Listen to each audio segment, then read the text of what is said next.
96.5. Bien, señores, vamos a conversar con Rolando Guzmán, rector de INTEC, y decía que el momento es un momento muy importante. Una de las situaciones es esta situación que se ha presentado en Bolivia, y bueno, alguna gente quiere hacer equiparación. Entonces, INTEC formó parte de aquel grupo de 4 universidades que hizo el estudio del voto automatizado y presentó un informe. Luego la Junta Central Electoral anunció la contratación de la empresa Deloitte para la auditoría forense, y hay muchas especulaciones, aunque vi una aclaración de Pancho Álvarez que de la Deloitte que se está hablando no es precisamente la que contrató la Junta, y que alguna gente ha hecho una campaña negativa. Es decir, no entonces, es la misma de Punta, la auditoría. No. Pero bueno, que la de Costa Rica no es la de aquí, ni la de México, ni la de España.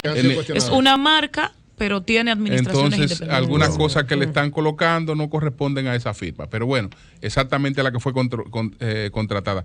Pero, don Rolando, quisiera empezar por este asunto del voto automatizado, del informe que presentaron las universidades, y cuál es el criterio que ustedes tienen sobre la auditoría esta técnica que está pendiente. Muchas gracias, don Julio. Muy buenos días a todos los presentes. Encantado de estar con ustedes, agradeciendo la invitación y confiado en que se mantenga la vieja tradición según la cual los lunes son días tranquilos en los cuales ustedes tratan bien a los entrevistados. Aunque ya no estoy seguro, a juzgar por la primera pregunta, que la tradición se vaya a mantener. Como ha sido dicho por don Julio, este conjunto de universidades recibió una solicitud por parte del Pleno de la Junta Central Electoral para presentar una visión previa a las elecciones primarias sobre aspectos específicos. Y esos 3 aspectos se referían, por un lado, a la verificación de que el sistema podía funcionar de manera autónoma, es decir, sin requerir conexión a Internet más que en momentos específicos. En segundo lugar, la verificación de que el sistema automatizado garantizaba la no trazabilidad del voto, es decir, que tenía mecanismos mediante los cuales no era posible decir por quién votó una persona en particular. Y por último, verificar que el sistema fuera auditable en el sentido de que tenía mecanismos para, en el momento en que fuera necesario, verificar con los votos físicos la constancia de los votos automatizados. O sea que en cierta forma el sistema tenía memoria para después poder hacer ese cotejo, como de hecho se hizo. Esto reunió un conjunto de técnicos de nuestra parte, y como resultado se emitió un informe que tenía varias recomendaciones, incluyendo aspectos de mejora. Para decir una ilustración trivial, la constatación primera indicó que cuando se emitía el voto, se hacía una impresión del mismo, y resulta que esa impresión tenía la hora en la cual se realizó, lo cual evidentemente hacía posible que después se supiera que el señor Eury Cabral entró a las 10:43 y que por lo tanto el voto de las 10:45 fue Eury Cabral. Se indicó que entonces esa impresión física debía no tener una hora, y que además el sistema no podía preservar la hora en la que nadie votó. Es decir, que esos 3 aspectos, como ya es sabido, fueron verificados. Se tuvo una reacción favorable de la Junta a las propuestas de mejora, reaccionó incluso indicando la forma en que abordaría cada uno de esos temas, y por lo tanto con eso concluyó el involucramiento de nuestra parte. Lo que se plantea ahora como la auditoría forense, yo creo que es una acción positiva, porque hay mucho en juego y por lo tanto es muy beneficioso para la población tener la absoluta certeza de que todos los aspectos todos los aspectos funcionaron adecuadamente y eso serviría como garantía para los pasos siguientes. O sea que no estamos interesados solo en el pasado, sino más bien en el futuro. Y de esa perspectiva creo muy acertada la contratación de esta firma y confío en que los trabajos continuarán desarrollándose normalmente y espero que podamos conocer los resultados en un tiempo razonable. Oli.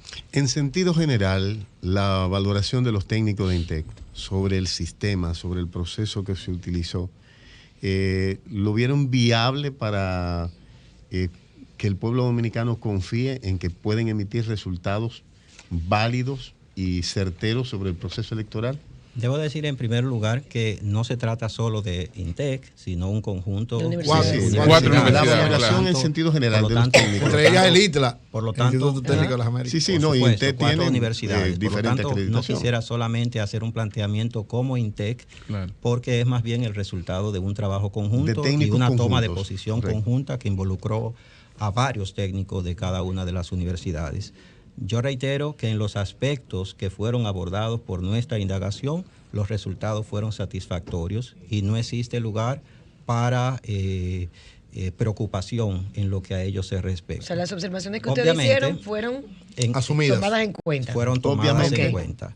Obviamente, lo que se plantea ahora es de una profundidad mucho mayor que lo que podía ser realizado en el tiempo y con el alcance del trabajo que se nos pidió.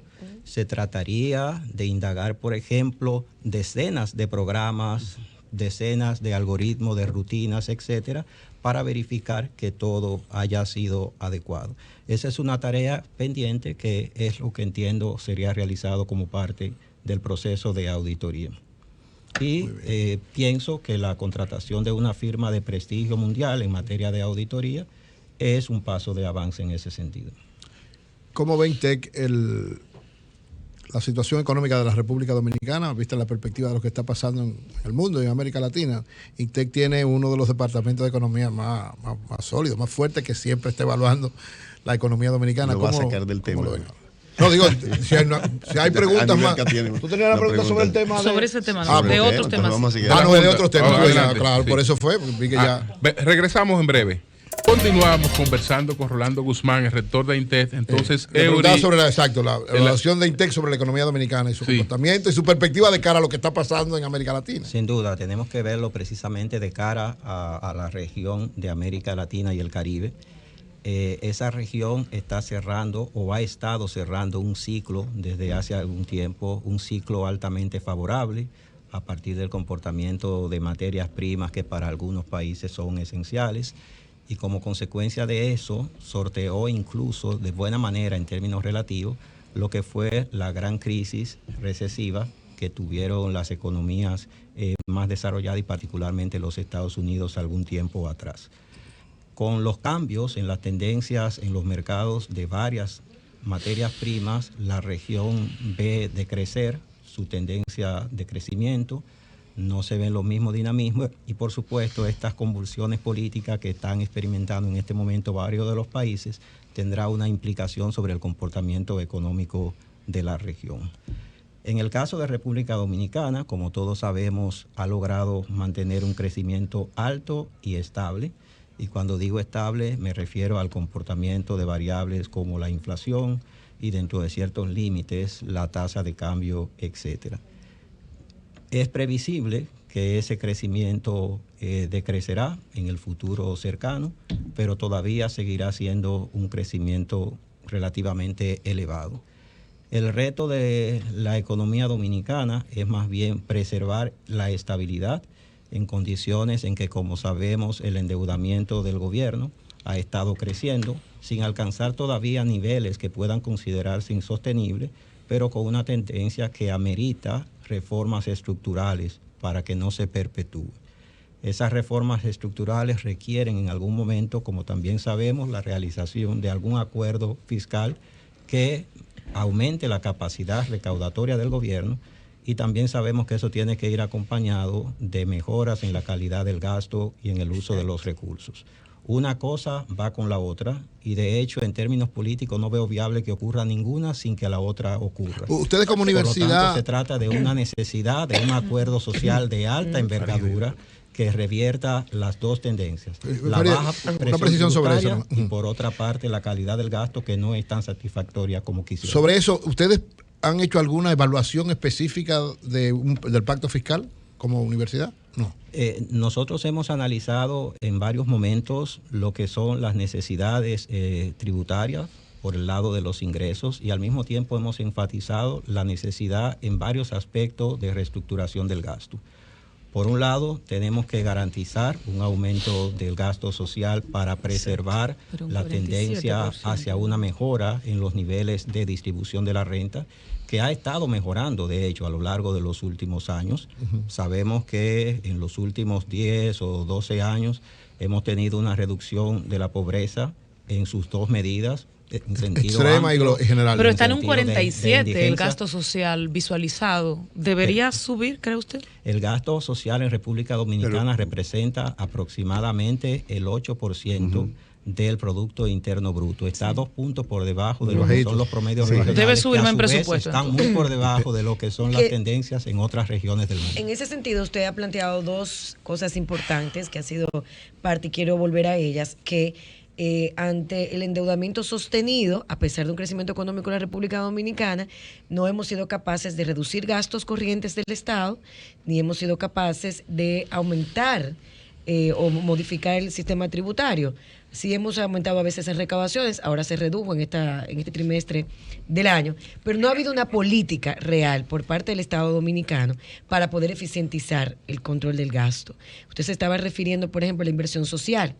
En la mayor parte de los países debería situarse entre el 11.9 y el 14.5 del Producto Interno Bruto. Nosotros apenas llegamos a un 8. Se reduce la pobreza, pero hay un aumento de desigualdad. ¿Cómo enfrentamos esto?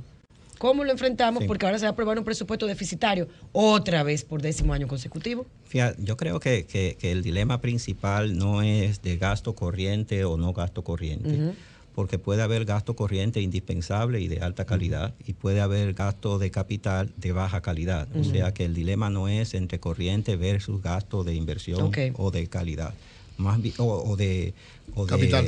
Sí, gasto de capital. ¿Es correcto endeudarse para gasto corriente también? Lo que requerimos es una calidad en cualquiera de sus formas, y depende del momento en el cual se encuentre una economía.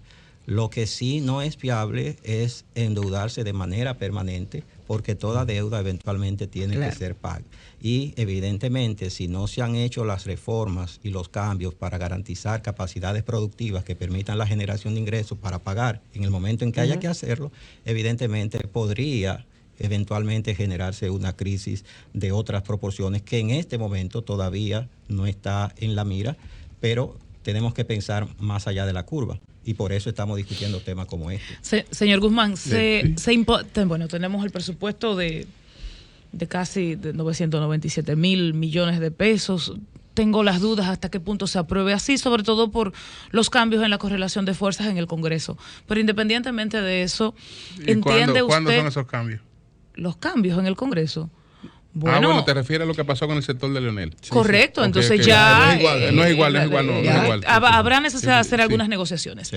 Pero, ¿entiende usted que yo hablo ya hasta del próximo gobierno, sea quien sea el titular, que se impondría la famosa reforma integral para poder manejarse, tomando en cuenta el endeudamiento del país, y que hay sectores valiosos que no están incluidos en el ITEVIS, por ejemplo, como la peluquería, como la educación privada? Tú dirás, si el gobierno invierte un 4% del PIB en educación, ¿cómo demonios, de una u otra manera, mantiene libre la educación privada porque no está grabada con ITEVIS? ¿Entiende usted que eso sería necesario? Pensaría que tal vez para poder responder la pregunta de si se daría la reforma integral, o si es necesaria. Más bien habría que invitar a la presidencia del CONEP, al presidente de la República. No, le pregunto si usted la entiende necesaria. Pero de mi parte me parece indispensable. Creo que evidentemente un país en la situación de República Dominicana necesita aumentar la capacidad de acción de su gobierno, y al mismo tiempo necesita garantizar que esa acción vaya dirigida a satisfacer necesidades sociales. Por lo tanto, en ambos casos, en lo que tiene que ver con capacidad recaudatoria y en lo que tiene que ver con calidad del gasto se requieren reformas. Entiende usted, Hay disculpa un estudio- Julio, disculpa hay un Oli. estudio sobre calidad Oli, de gasto. discúlpame, es ahí mismo. Alguna gente dice, por ejemplo, eso, grabar la educación, grabar la peluquería y otros servicios, ¿lo entendería razonable? Eso En el Es que parco de es- ampliar el ITEVI, la base. Es que pensaría que tiene que ser parte de una discusión integral, Claro. por lo tanto no vale la pena Las grandes abordarlo exenciones en no son términos esos de disparates. tal o cual aspecto, porque tal o cual aspecto puede estar relacionado con cambios en otra parte de la ecuación. Tendríamos que mirarlo de forma Ok, integral. Oli. Sí, es decir, aquí hay varios problemas con el tema de los impuestos. Por ejemplo, el país otorga exenciones grandiosas a grupos corporativos que tienen rentabilidad. Exenciones grandiosas. No hablamos de educación Ok. de escolar ni nada de eso. Eso uno. Hablamos también del tema de la calidad del gasto. Hay un informe de Oxfam que dice que de cada 100 pesos que el gobierno ha gastado, y es dinero que pagamos los dominicanos como impuestos o préstamos que toman que tenemos que pagar, solo 35 tiene un destino claro. Hay 65 que están en un destino difuso. Hay un tema que no lo ha estudiado Oxfam, ni he visto estudios prácticos ni del gobierno ni de ninguna entidad, y es el tema de la remesa. Yo hablo mucho de aquí Ok. porque el Banco Central nos ¿Cuál es presenta la inquietud? un crecimiento sostenido del tema de las remesas. Es decir, fue en lo único que crecimos un 14% en el primer trimestre de este año. ¿Qué valoración tienen ustedes desde INTEC, que sabemos que además de un centro de educación superior, es un centro de investigación, de las zonas que deben ser grabadas, de los sectores que deben ser grabados, si lo tienen, y otros, si tienen algún estudio sobre el impacto de las remesas en la reducción de la pobreza? Son dos preguntas en una. Sobre el tema de las remesas, obviamente han sido tradicionalmente un factor de estabilización de las cuentas externas de la República Dominicana. toda América Latina. Y en toda América No, aquí Latina. fundamentalmente. En toda América Latina. El peso aquí es no está extraordinario. mal, y no está mal que lo sea, de nuevo, dentro de ciertos límites. Si tenemos un déficit de una proporción cuantiosa financiado enteramente por remesas, eso significa que estamos a merced de los ciclos que se sufra o se experimenta en otras economías. Por ejemplo, de Chile venían 300 millones el año pasado y estamos de dólares. Y estamos sujetos, por supuesto, a cambios o a amenazas de mediano y largo plazo a medida que cierta población emigrante pierde las mismas formas de contacto con la población residente. Pero eso es un factor de equilibrio en las cuentas externas de una gran parte de los países de América Latina. Con respecto a aspectos específicos que deberían ser incluidos en una reforma fiscal o en un acuerdo fiscal, los pilares han sido ya establecidos. Tenemos que procurar mayor equidad y eso implica, en cierta forma, llegar a sectores que actualmente no están contribuyendo con la parte que le corresponde del pastel. Implica mejoras que ya se han estado evidenciando en la capacidad administrativa por parte de las instancias correspondientes. Implica incorporación de sectores que ahora están en la informalidad, y esos sectores son de varios tipos, y por supuesto implica replantearse la forma de incentivo a determinadas actividades. Creo que eso es parte de la discusión. Y sobre la general transparencia que del debemos- gasto, que por debemos ejemplo, de tener. los 35 de cada 100, solo 35. No tengo base para dar una apreciación sobre esas cifras específicas, pero yo creo que se hace evidente que hay oportunidades de mejora, y al mismo tiempo, observando en la perspectiva de mediano plazo, creo que hay varias reformas en los últimos años que han estado dirigidas precisamente a limitar la discrecionalidad, la improvisación y el dispendio, lo que todavía evidentemente no se ha concluido como tarea social. En cuanto a los desafíos que se plantea en la cuarta revolución industrial, la robotización del trabajo, la desaparición de carreras hoy conocidas como tales, pero que pudieran mañana no ser tan útiles. ¿Cómo está asumiendo INTEC esos desafíos? Qué pregunta tan relevante y qué pregunta tan esencial. Yo me inscribo en el grupo de observadores que tenemos una mirada positiva de lo que son los cambios tecnológicos que la humanidad está experimentando. Y ese optimismo se deriva del reconocimiento de que a lo largo de la historia Los cambios tecnológicos han generado incertidumbre, han generado cierta desazón, pero eventualmente han sido positivos para la capacidad productiva de la humanidad. Aunque no así, en muchos casos, en términos de distribución de los beneficios que esas revoluciones han traído. Pero evidentemente en el momento actual estamos todos probablemente mucho mejor que lo que estábamos antes de la primera o de la segunda o tercera revolución industrial. Es decir, que tengo una mirada sumamente positiva, pero eso implica retos y las universidades tenemos un desafío grande. Ese desafío en gran medida consiste en desarrollar en nuestros egresados competencias con la flexibilidad necesaria para abordar un mundo que todavía está por venir. La flexibilidad es una palabra clave y por lo tanto en el currículo de INTEC la hemos asumido como el rasgo distintivo de lo que estamos haciendo.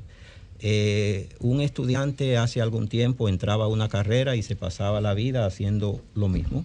En la situación actual, las fronteras entre las carreras se están borrando porque el ingeniero tiene que tener capacidad de adecuarse para aspectos que antes no se veían como parte del ámbito de la ingeniería. Es decir, que la flexibilidad es un aspecto fundamental. Un segundo aspecto que tenemos como reto las universidades es desarrollar un currículum que vaya de la mano con las necesidades de los sectores productivos. Y eso no se hace al interior de las oficinas universitarias, sino en un diálogo permanente con la sociedad. Correcto. En el caso de INTEC, por ejemplo, todo programa de estudio, cada carrera y cualquier programa a nivel de maestría o de doctorado debe tener un comité consultivo. Y ese comité consultivo es el encargado de periódicamente y de forma yo diría que permanente dar seguimiento a lo que se está enseñando en esa carrera, retroalimentándolo y haciéndolo objeto de mejora de manera permanente. La vinculación con los sectores productivos es también un aspecto fundamental. Y por supuesto las universidades estamos en el caso dominicano enfrentando desde hace un tiempo la necesidad de elevar nuestra capacidad de investigación, que era un aspecto que teníamos sumamente rezagados.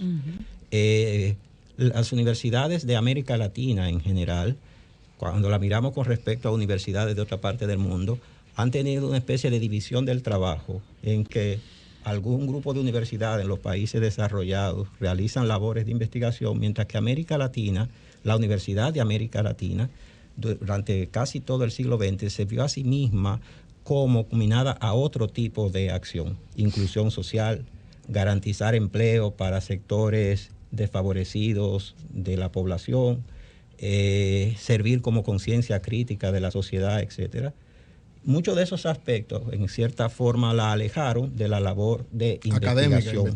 Y yo creo que en los últimos años estamos en proceso de retomar esa tarea pendiente. INTEC siempre ha mantenido por supuesto, INTEC nació un papel de hecho. Protagónico, exacto. INTEC nació de hecho en medio del proceso de cambio económico y social de los años 60-70. Nació en 1972 con el propósito explícito de ser complementario, es decir, hacer aquello que las otras universidades no estaban haciendo. Y así nos definimos como una universidad de corte complementario. De hecho, nacimos en posgrado, no con carrera de grado, sino en posgrado, porque entendíamos que era donde estaban las grandes necesidades para hacer cambios que fueran más allá de simplemente la docencia convencional. La experiencia nos demostró rápidamente que había que fortalecer el nivel de grado. De grado, sí. Para hacer el posgrado. Para hacer el posgrado. Una formación. El posgrado venía con mucha laguna. Y entonces tuvimos lo que se llama el grito de Guayacanes. En Guayacanes se adoptó el criterio de que había que entrar a trabajar al nivel de grado para sentar las bases que después nos permitieran desarrollar el posgrado. Con ese espíritu centrado en la investigación tuvimos la revista universitaria académica de mayor antigüedad en República Dominicana, que es Ciencia y Sociedad, que nació casi junto con el INTEC y que se ha mantenido a lo largo de 47 años, siendo un referente en materia de publicaciones científicas en República Dominicana.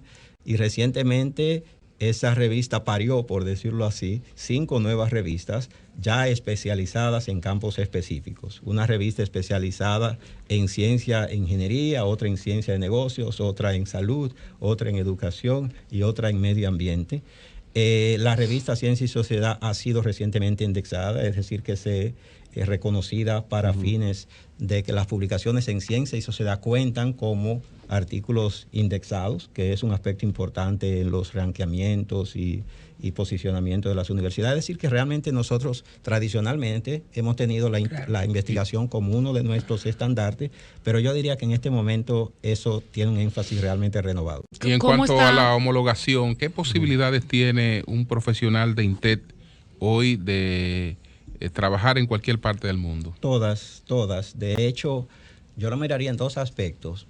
Y si me permite, dividiría la pregunta, don Julio, en dos aspectos. Okay. ¿Qué posibilidades tiene un egresado de INTEC para continuar su desarrollo profesional en cualquier universidad del mundo? Y una segunda pregunta es, ¿qué oportunidades tiene para insertarse en el mercado laboral en cualquier parte del mundo?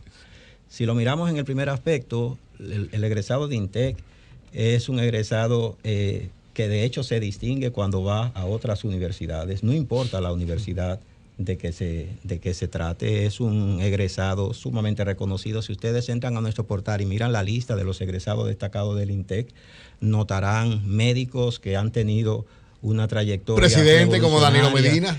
Pero lo estoy mirando en el Como Luis Abinader también. y después vamos a lo local. ¿Luis Abinader se graduó allá? Claro que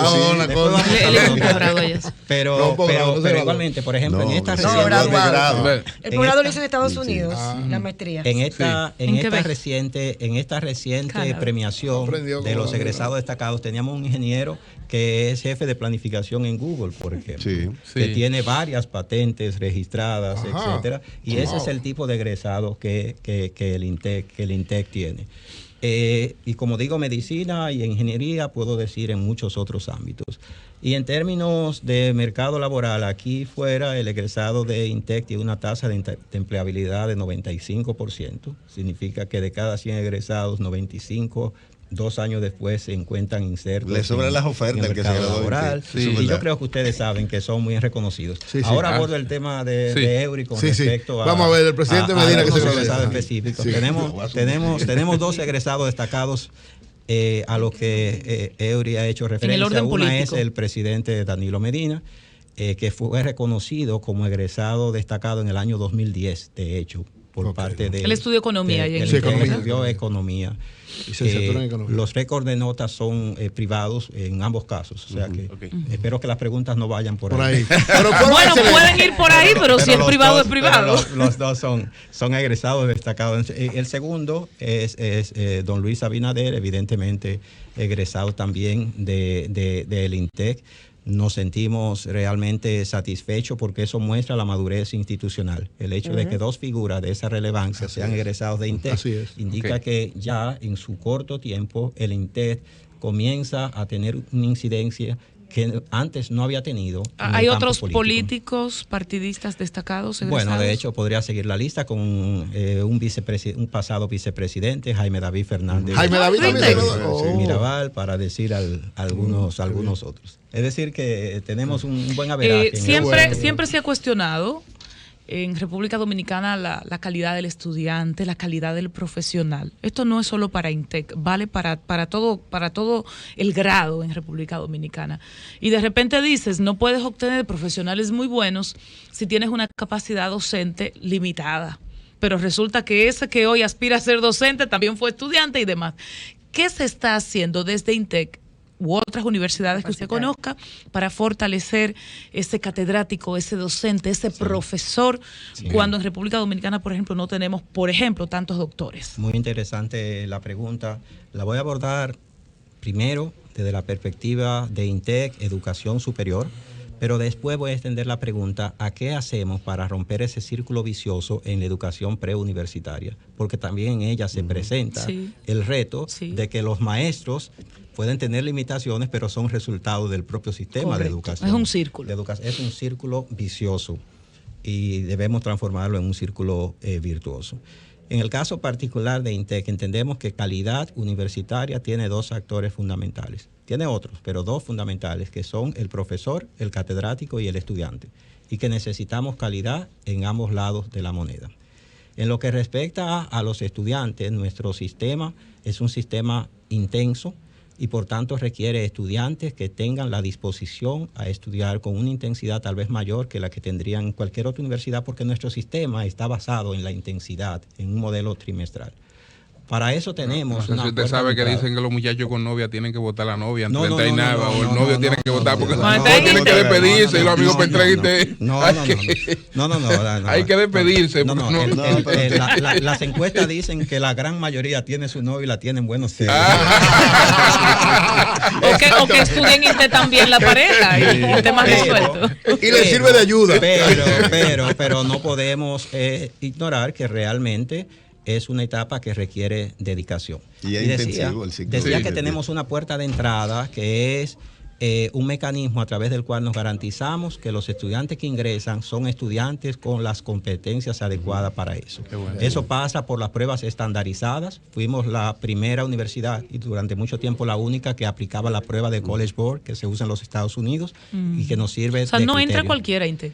Entra cualquiera que tenga el deseo de estudiar intensamente y que pase las pruebas, para poder mantener intensas. Y la segunda, eso nos garantiza estudiantes con esas características.